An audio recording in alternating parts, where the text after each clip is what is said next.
For college students, weekends can mean all sorts of things.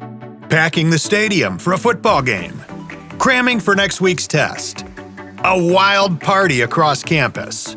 But for a few, weekends mean college bass fishing tournaments. Today we sit down with Zach Adamec, president of the Missouri State Fishing Team, to learn more about the growing sport of college bass fishing and to talk about fall fishing on his home lake, Table Rock. This is the Tackle HD podcast. Zach Adamec, welcome to the show. How's it going? Thanks for having me. Absolutely. So glad to have you on. You are the president of the Missouri State Bass Fishing Team. How long have you been involved with that?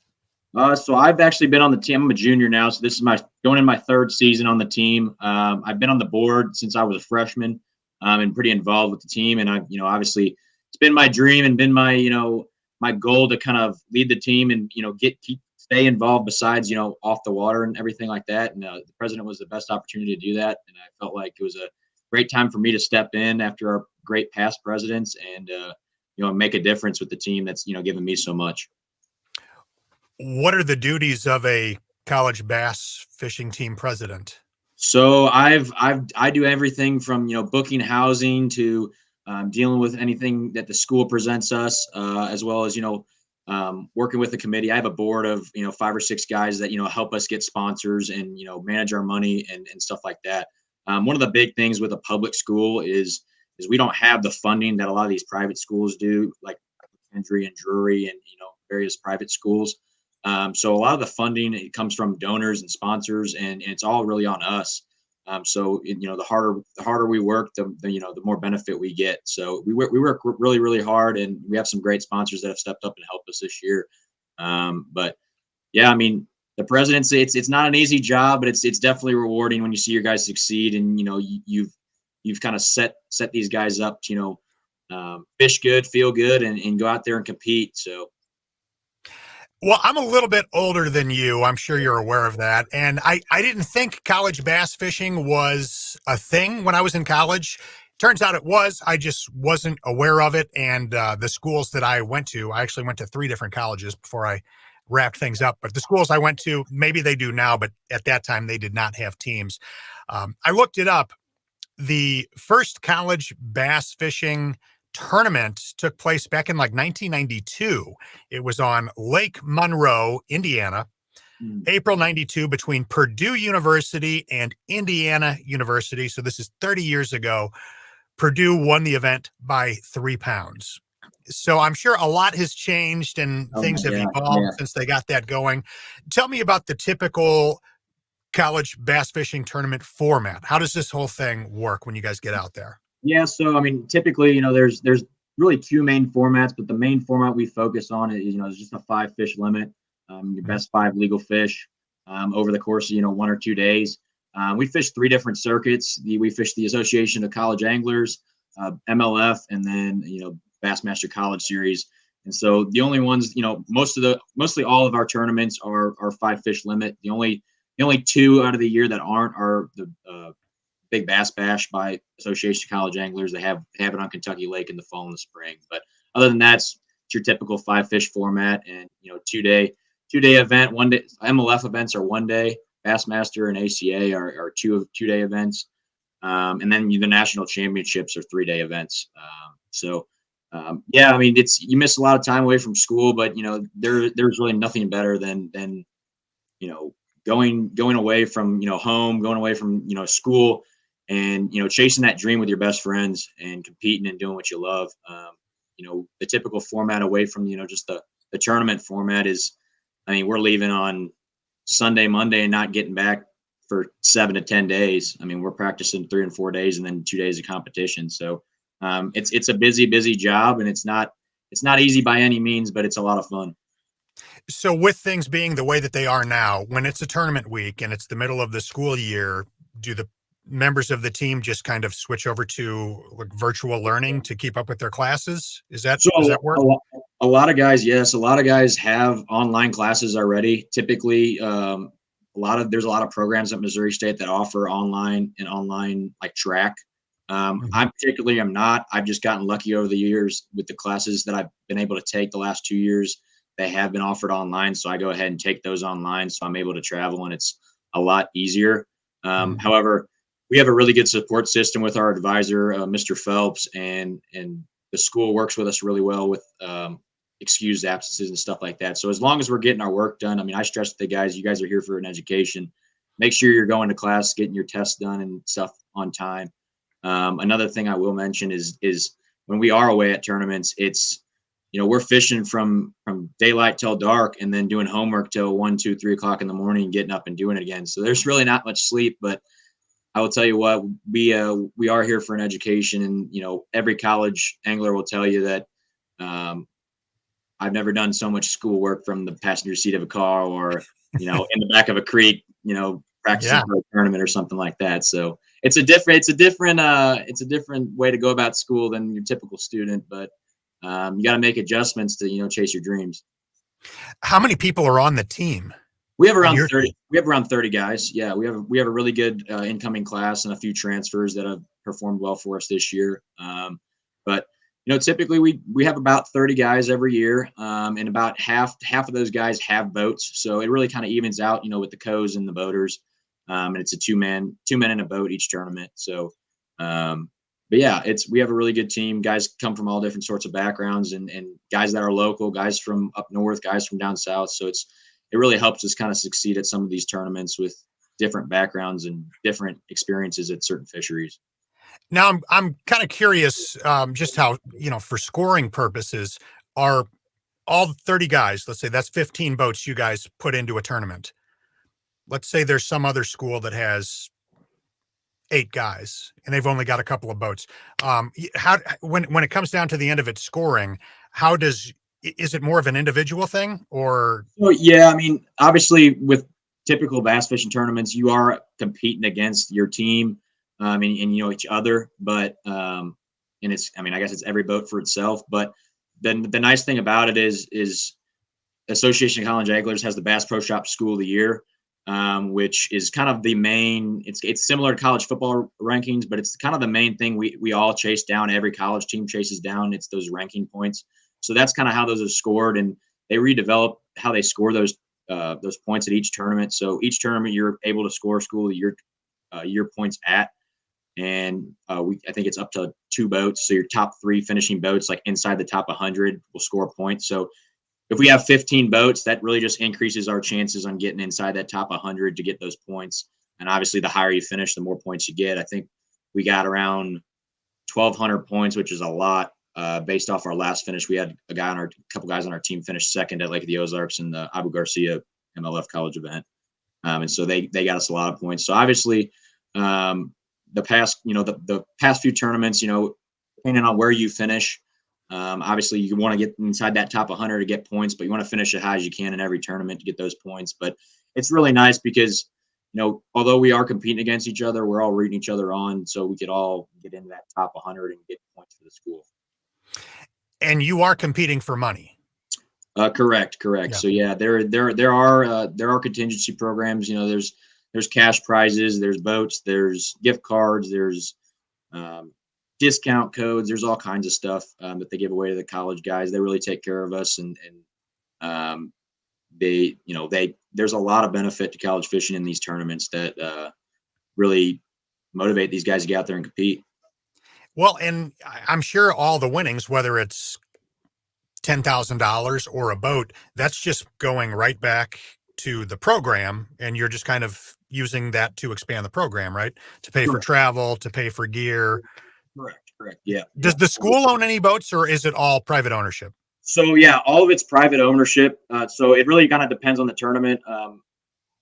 Most of the school does pay for our lodging at these tournaments, but That's nice. to be honest with you, I mean, Missouri State doesn't give us a whole lot. Being a public institution, we're more seen as a club than a team. Mhm. A lot of the like private schools, again, referring back to those are like school sanctioned sports with that school. So it's a little different with public schools, but for our boats, most of everybody's boats in the college field, whether they're private or public, there's only a handful of schools I can think of at least that the school provides the boat, the truck, everything. So a lot of college fishing is on the anglers. There's really not an insane amount of money coming from the universities. Right, right. Well, I mean, it's hard for them to make their money back. It's not a spectator sport.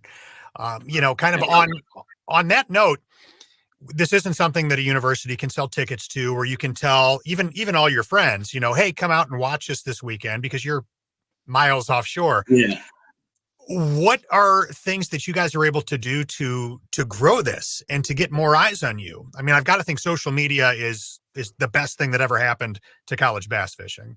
absolutely. Social media is a big thing. We have over 2 to 3 thousand followers on Instagram and Facebook, and then we also have a YouTube channel, and we're developing a TikTok channel right now. Mhm. But a lot of us all are, active users on social media. We're always promoting stuff for our sponsors, and excuse me, and we're always um, trying to grow our following and stuff like that on Facebook, Instagram, YouTube, all that kind of stuff.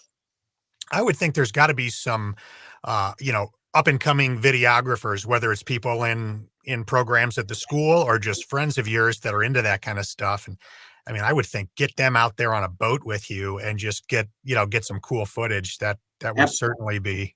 Absolutely, absolutely. Um, we've always had guys coming out there, family, girlfriends, just spectators out there, taking pictures, videos, trying to promote the team as much as we can, and then getting Mhm. that out there to our sponsors and to our fans. So it's a really college fishing, and then social media, just college fishing in general. The Bassmaster stage, the big bass stage, big bass, big stage, big dreams, MLF, all those tournament circuits, give you the platform to really expose yourself as an angler and expose your team. Do most of the people currently affiliated with your program have aspirations to keep this going and be full time on the tour?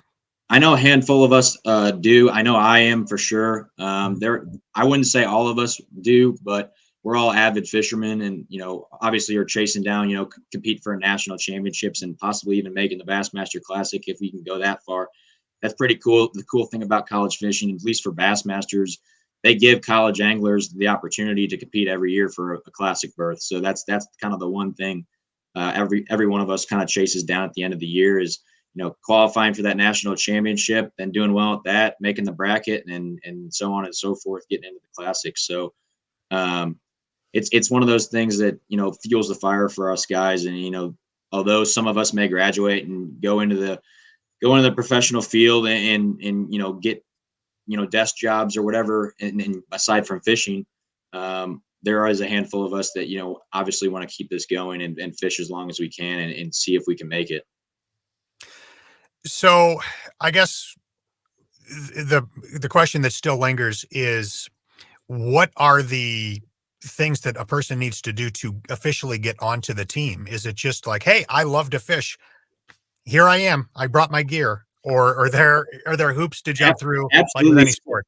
So we offer anybody on the team, anybody that's a full-time student in 12 credit hours at Missouri State can join the team. We do stress in our meetings, obviously anybody can join, but this is not it's definitely not a Sunday afternoon going fishing at a pond type of thing. It's a lot of time away from school making sacrifices, a lot of time away from family making sacrifices, Mhm. and a lot of money too. It's like I said, it's a lot of traveling, a lot of time away, and it's not like, oh, we're gonna go fish and miss school for a week. No, we're going fishing, and we're fishing all day and doing school and taking tests on the fly and stuff like that. So it's a lot of adjusting that I try to stress to these guys that Sure. it's a full-time job. Yeah.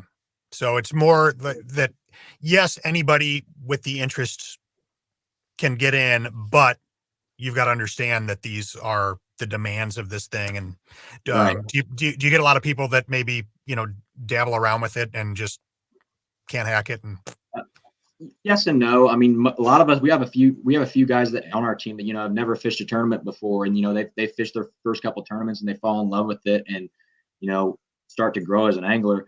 And then there's there's a few guys that fish a few tournaments a year, and then there's the guys that come to that first meeting and we're welcoming. Obviously we stay friends with them and keep them around, but they kind of like, oh wow, this is not necessarily what I envisioned. And it's Mhm. it's just important as the president and as the board members to be upfront and be honest with these guys, and not just let them on the team and waste their time.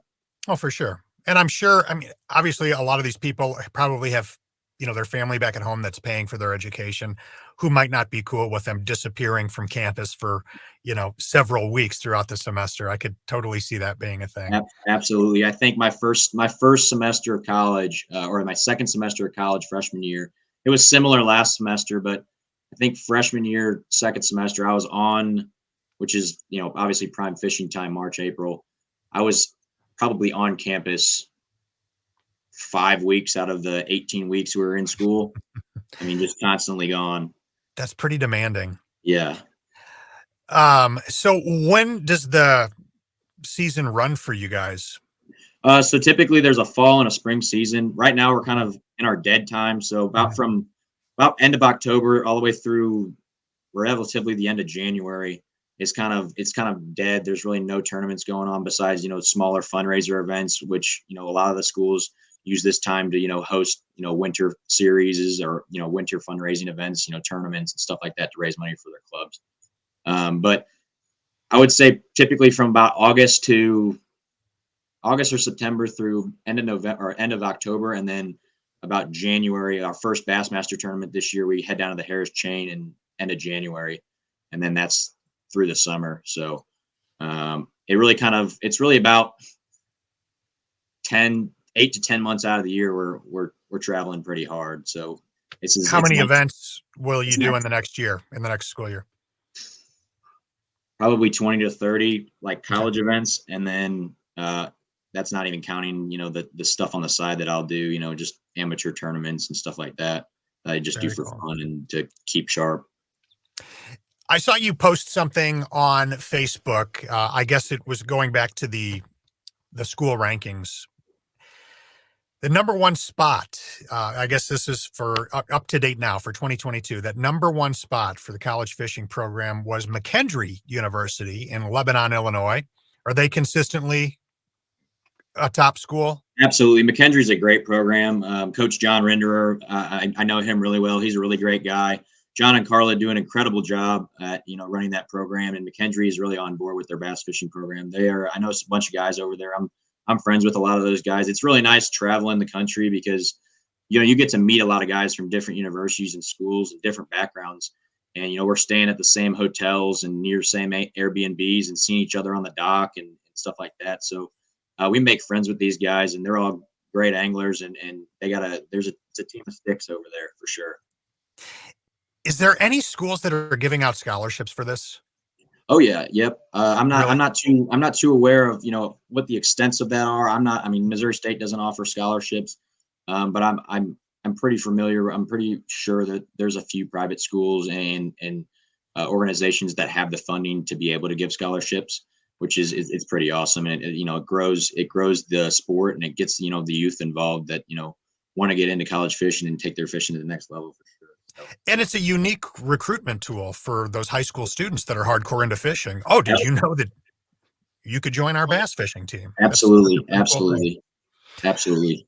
What do you say to that person, that high school student that is interested in potentially doing this? What kind of things should they be looking at? I think they should really just find the school that best fits them as an angler and as a person. You may want to join that top team or a team that's you know widely recognized but at the same time make sure you're finding the best fit for your school, for your major, where you're going to be the next 4 years. I mean, besides fishing, I'm living down here, I'm in a fraternity, and I have my obligations off the water and away from this team that I love just as much. So it's really important, when you're looking, when you're as a high school angler, up and coming angler wanting to fish college, it's important to fish often but also find that best fit for you. Fish as many tournaments as you can, and never stop um, asking questions and learning what you can. Time on the water is key. So if you got 30 minutes, get out there. If you got all day, get out there. Zach, did you grow up down that way or? I'm actually from St. Louis. I Okay. did not have a college fishing or a high school fishing background. I started fishing tournaments when I was about a sophomore or junior in high school, and then loved it so much, continued to fish, and wanted to bring my fishing to the next level, and looked around at a few private schools, maybe got a look. I got recruited just a little bit, but I found my fit here at Missouri State. My dad went here, and I felt connected here. I liked it here. It was far enough away from home, but close enough to a bunch of lakes. We got 40 minutes from Table Rock. We got Bull Shoals. Another 45 minutes away. Lake of the Ozarks an hour. And we got Stockton and Pomme de Terre less than an hour. So we got a whole handful of lakes that are really, really good here in the Midwest, right next to our school. Yeah. I'm probably fishing 2 or 3 times a week, although it's supposed to snow tonight. So we'll see if I get out there at Dull this week. But it's starting to have to be warm up and get out there and bundle up and brave the elements. I know there are some schools that do have the high school, bass fishing programs. I think it's more of a club, that I don't know how much competition is actually going on. Do you know if any of the St. Louis schools have it now? I don't I know know, that. I know Eureka's got a bass fishing team. Okay. Vianney has a bass fishing club. I was actually the president of that. But Oh, really? I don't believe that Vianney competes in tournaments. At least when I was there, they didn't. Um, but I know Eureka's got a high school fishing program, and then there's a lot of local programs down here in Springfield. I know like Nixa High School, Ozark. Um, those are the only few I can think of. I'm sure there's a bunch more. I think Branson High School has a team. There's many high schools out there that have teams, but there's also those kids like myself that come from not a whole lot of high school fishing background, not a whole lot of recruitment, and have to kind of stick their nose in there and get your name out there and eventually start making some noise. Hopefully, this season. What does recruitment look like in the world of college bass fishing? So a lot of the high school events are right after us college kids. So we'll have a 2-day Bassmaster event at a lake, and the high school Bassmaster High School Series will have their event. Like our event will go Friday to Saturday, and then the high school guys will fish on Sunday. So unfortunately, they have to fish after us when the whole lake gets pounded for an entire week by 250 boats. But it really is nice to get to know those guys as they're practicing, and they even come to weigh-ins and support us as well, and we support them too. So um, there's a lot of we have a recruitment officer on our team, and we send him to those high school events, and he stays an extra day and talks to those guys at weigh-in, and gets contacts and stuff like that, and we keep in touch. So and it's similar to those the high school coaches as well. They do about the same thing. So. Well, Zach, before I kind of pivot to a totally different topic, how can people reach out to you and follow along with the Missouri State fishing team? Yeah, so like I said, we're on Facebook and Instagram. Missouri State Fishing is our handle. My personal handle is Zach.Adamec66 on Instagram. My phone numbers all in my bio, and stuff like that. So never hesitate to reach out. I'm all in private on all that stuff. So it's really easy for people to get a hold of me if they need to. Wonderful. So when we were talking prior to this, you said you are fishing out on Table Rock Lake yourself several days a week. We're now, you talked about there's snow in the forecast tonight. We're recording this in the middle of November. We got snow here in St. Louis, some spots over the weekend. So it is rapidly dropping temperatures, air temperatures dropping, water temperatures dropping. As an angler, who knows what the heck he's doing? What are you doing differently right now as you're out there on your boat and it's 40 degrees? What baits are you picking up, throwing into the mix for the first time of the season right now? What are you putting away? What's going on? Yeah, so it's getting into that winter, that fall, the typical fall fishing. Bass are pushing shallow, getting the feed bag on for winter. Right now on Table Rock, a lot of the smallmouth have moved up shallow. We've been catching them on crankbaits and even a little bit of jerk baits and some smaller swim baits and stuff like that. But we've really gotten on a really good glide bait bite. Those really big, expensive glide baits, big profile type of meal. It's a big profile lure, and those fish are looking for one big easy meal, and they're head back out for the winter. But we've caught a lot of fish shallow. Those colder nights have kind of got those fish moving and active, and we've caught them numerous different ways: jigs, top waters, glide baits, buzz baits, all kinds of stuff. It's really a great time of the year to be on Table Rock, and go shallow and burn a wiggle wart or burn a rock crawler. Shallow cranking is really the name of the game this year. This time of the year we've been catching a lot of fish shallow, on crankbaits and stuff like that. I know a couple of our guys have caught over 15, 16 pound bags just recently. So I'll have a tournament out there on Saturday. So we'll see how it goes. But as it was when I fished last week, it was pretty good. So, but yeah, numerous different ways you can fish this time of year, and a lot of fish active up shallow. Of all those lakes that are within an hour of the school that you were mentioning before, Stockton, Pomme de Terre, Lake of the Ozarks, Bull Shoals, which do you like to fish the most? Are you just closest to Table Rock, or is that your favorite lake to fish? Yeah, I mean, we're close. We're about closest to Table Rock. Table Rock's definitely my favorite. I just, I love being able to catch, all three different species of bass pretty much year round. Largemouth, smallmouth, and spots, and especially this time of the year, and even in the spring. I mean, Table Rock's just an incredible fishery, and being there, being on the water so much, I've had a lot of success there, and me and my partner. I've had great success there in numerous tournaments. He's actually from the Branson area group and grew up on the shores of Table Rock as well. So that helps for sure. But Table Rock's definitely our cup of tea. What's the biggest bass you've ever caught at Table Rock? At Table Rock, I've caught a few over 5. My personal best is over 7. I didn't catch that in Table Rock, but Where'd you get it? I caught it actually at Lake Primrose in Illinois. It's a small. I've heard of that. Yeah, a couple 100-acre lake in Illinois. So, my biggest largemouth just over 7, and my biggest smallmouth was about 5 3/4, almost 6 up in Michigan. So that was incredible. But yeah, Table Rock and Lake of the Ozarks, I've yet to break. I've caught a few 5 and 6s, but I've yet to break that yet down here. So we're always chasing that, but definitely caught numerous quality fish, and a lot of pretty good bags out here. It really typically, me and my partner have had a lot of success, on Table Rock around this time of year when it gets really, really cold. A few years ago, we caught numerous 17, 18 pound bags in a few of our inter squads and stuff like that. So, but I've had my success on Table Rock, especially in the wintertime when it's really, really cold. But it's really a great fishery year round. You were telling me that you have had quite a lot of personal success with one of our baits, the Tackle HD Hellgrammite. Talk a little bit about the Hellgrammite. Yeah, so it's a great bait. It's really just it's a lot different than a lot of those other worm style baits, creature style baits. It's just got a unique action. I personally shaky head it, and it's I've had success on beds. It's just a different profile. Guys are going down the bank, flipping just a regular worm on beds and stuff like that. And although it's relatively the same profile, it's also different. It's it's a lot not as bulky. It's got a unique action, and it's just got me more bites of all different sizes of bass. So obviously, typically in a tournament, we got to chase down those 3, 4, and 5 pound bites. But it's always good. The Hellgrammite's just a great bait to get bites. And I've had success in the spring, when everybody else is just throwing a regular, generic shaky head style bait. That Hellgrammite has proven to me to get a few extra bites.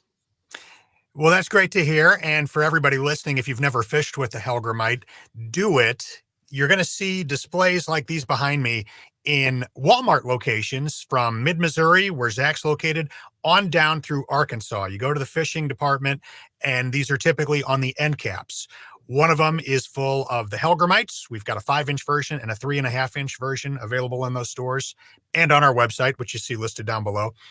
And we also have our high-def craw in those stores, and possibly some more items to come. So, of course, you can find all of the baits you could ever need for bass fishing, crappie fishing. We've even got a couple of trout fishing items over at tacklehd.com.